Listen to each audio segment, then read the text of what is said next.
How to find someone on Facebook with a phone number. Start by opening the Facebook application on your phone. You are now in the Facebook homepage.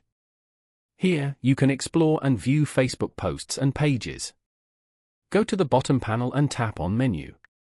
Scroll down and go to the Settings and Privacy section. Then, tap on Settings. Go to Account Center and tap on See More. Now, scroll down to the Account Settings section. Tap on Your Information and Permissions. Here, tap on Upload Contacts at the end. Choose the account you want to upload contacts to from here. Once you're here, turn on the Upload Contacts option. Tap on Allow Access below. This will allow access to contacts to find friends faster. You can turn this off anytime.